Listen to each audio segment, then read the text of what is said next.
Hello there, wonderful beasts of the internet, the pretentious Fiend here, and today, I want to put a certain type of fear into you. A cold, overwhelming, desolate fear. A fear that leaves you silently panicked at the self-realization of your immense and brutal insignificance, while beings of immeasurable power use you as pawns in their incomprehensible games. That's right, I am talking about the fear of voting in a capitalist nation. Ha! Wrong video, wrong meeting. That's for tomorrow's meeting at the docks.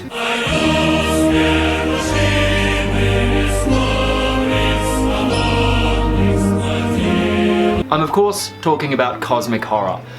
Now, if you don't know what cosmic horror is, wonderful. You're about to learn yourself on some great old-fashioned fear of the unknown.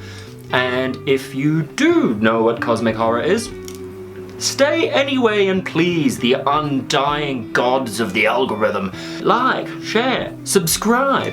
Let me squeeze that last little drip of serotonin from this sick, sad, wet rag I call a brain. Most notably, cosmic horror, or Lovecraftian horror, is directly attributed to the works of H.P Lovecraft, author and creator of the Cthulhu mythos. Short stories such as The Call of Cthulhu, The Dunwich Horror, The Color from Outer Space, The Shadow over Innsmouth, At the Mountains of Madness. Stories about incomprehensible beings that affect our lives in ways we can't even imagine, and the cults that worship them. Stories about our feeble human perception failing to understand the depths of space and infinity. H.P Lovecraft was an amazing writer and world builder.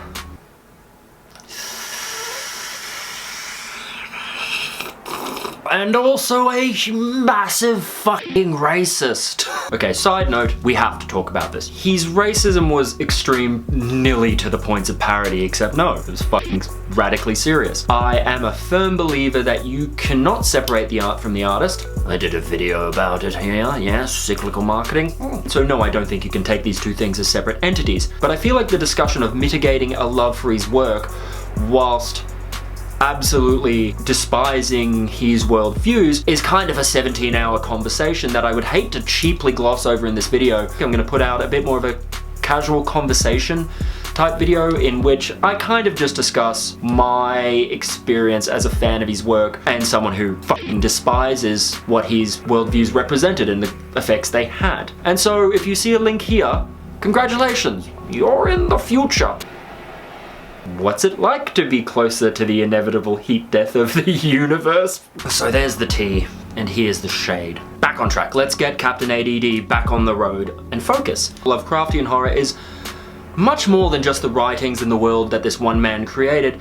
It's a genre of horror that deals less in fright and much more in existential dread. And unlike a lot of horror, action, or sci-fi genres, cosmic horror has not actually really evolved with our modern anxieties. It's still the same fear of the unknown. Like most genres, cosmic horror has two main facets: aesthetic and theme. Aesthetic is going to be the most common and frequently disseminated thing that you see from this genre. It has worked its way into damn near every type of medium.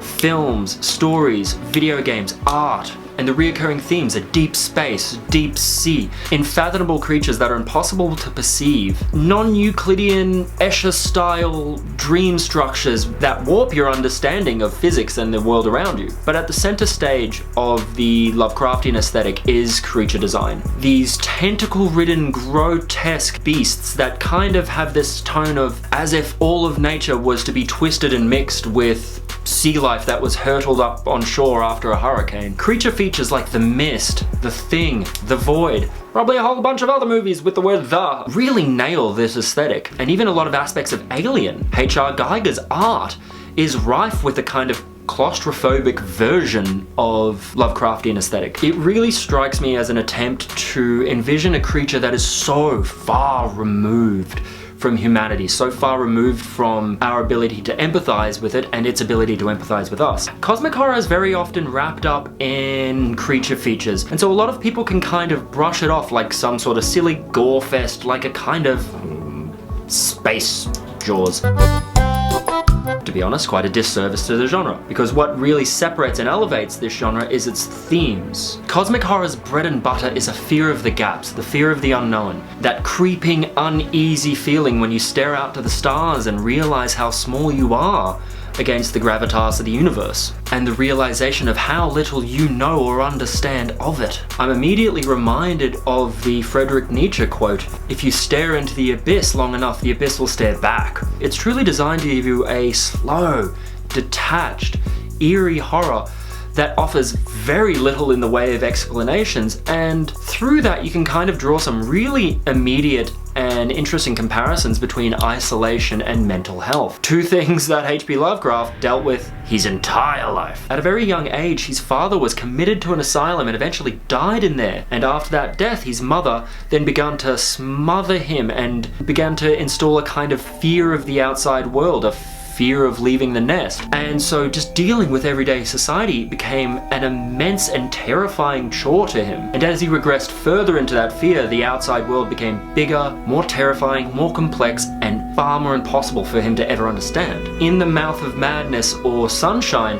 really hit on the thematic and psychological aspects of this genre. Let's take a particular look at Sunshine. This film elicits that terrifying, overwhelming horror without the need for a incomprehensible being or a creature or a villain even. The sun itself is what takes the place of the indifferent beast, not because of its want or its design or what its desires are or its hatred towards us, but because of its size and the immensity of its actions that we as humanity are just insignificant to. Its inexplicable scope even drives people mad to the point where they have to deify and worship the sun. And to me, that is some peak core Lovecraftian cosmic horror. The film Annihilation is a really good example of mixing both Lovecraftian ideas and images, where you have ideas of space, incomprehensibility, twisted nature, and a world that doesn't match our perceptions.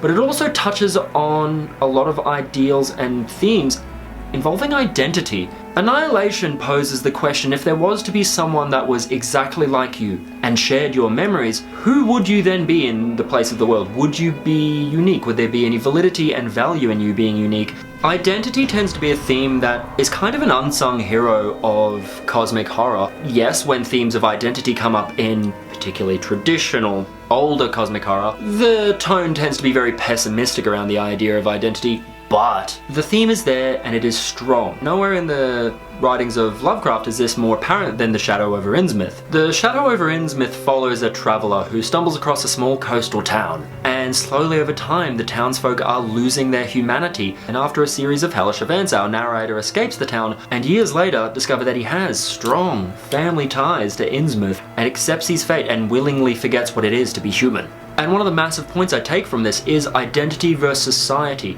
I mean, hell, this even links into the joke I made at the start of this video. That's right, I am talking about the fear of voting in a capitalist nation. Ha! And for those, yes, who, like I said at the start, know anything about Lovecraft as a person, we can, in the next video, really dig into the negative aspects of what he's probably saying there. I first thought to make this video when I was scrolling through Netflix looking for entertainment to subdue my ADD for the evening, and realized that there were so few films out there that really gave me that unique, desolate cosmic horror feeling. And this is really made evident by the fact that if you go to any top Lovecraftian movies list, you start to see a lot of repeat customers. In the Mouth of Madness, The Thing, Underwater, Event Horizon, Sunshine, The Color from Out of Space, Reanimator. Stretch it out a bit further and go to more mainstream movies like The Abyss, but still, we are only dealing with a couple of films here in the grand scheme of things. And this is because, as a film genre, it's really hard to make. With being a genre that has such a focus on existential dread and a fear of the unknown, you really need the beholder to fill those gaps with their anxieties. And that's the trick to it. With film being as visual a medium as it is, thank you, Captain fucking Obvious, as soon as you show something, the beholder's actually going to feel a type of relief because now they can categorize the enemy, they can actually put it into words and visuals, which is actually the complete opposite intention of the genre. Similar to the horrendous disappointment I felt when watching It, and then at the end it's just a giant fucking ant. And so to really pull this off as a filmmaker, you would need an immense amount of patience. You need to have the perspective and foresight to have this fully fleshed out ideal, but yet be brave enough to not fully explain it and not show us all of that. As a great example, you'd look at the film The Thing, and we are told very little about this creature. We don't even know its true form, if it even has one. We don't even know if it's sentient or if it's just a virus running on instinct. 2020, I should never mention the word virus again. Now, say compare that to a film like Edge of Tomorrow, a film in which we are completely shown the entire wants, desires, species structure, military structure of this alien species. The entire curtain is lifted and we see the inner workings of the stage. Whereas at the end of The Thing, we are left with an immense amount of questions, and it's those questions that keep the film or keep the story going in our mind, because it's an equation left unanswered. And as I've said before here, completion and answers is something that human beings crave to the nth degree. But all of that is really just based off the fear aspect. A point I want to end on, and a point that fellow YouTuber HR Bomerguy explores in far more depth in this really great video, is the feeling of otherness in the face of insurmountable odds. Because in spite of his horrid views, many people whom Lovecraft would have considered very not equal can relate and indulge in this genre. And I truly believe that's because it can mirror the feeling of standing on the outside of this gargantuan beast called society, a beast that your actions fail to vex at every turn. And in the same way that you listen to a sad song when you're depressed, you want to consume media that reflects and validates what you're feeling and the experiences you go through. And because of the people who love his work and love that genre, yet quite correctly despise the ideals he represented, it's given rise to a movement called Counter-Lovecraft, a style of writing that is either within the Cthulhu mythos or within cosmic horror that aims to negate the vicious racism and sexism, a way to flip the switch on that genre and let people of color and LGBTQI communities within that space to indulge in that tone and express that desolate style of fear that, truth be told, that they've probably felt a lot more than H.P Lovecraft ever did. And so, in the description, I've put a link to a list of Counter-Lovecraft stories that include people of color, women, and a bit more of a diverse option for cosmic horror authors, with authors like Maurice Broaddus and Silvia Moreno Garcia, and filmmakers like Guillermo del Toro, finding importance and power in adding their own additions to this mythos and making it relevant to them and their experience. But this Counter-Lovecraftian movement is really hitting a kind of pivotal and widespread point with the TV series Lovecraft Country, developed by Misha Green and produced by Jordan Peele. This uses the Cthulhu mythos to kind of delve deep into segregation and racial rejection, and is kind of a pretty good middle finger to Lovecraft's views.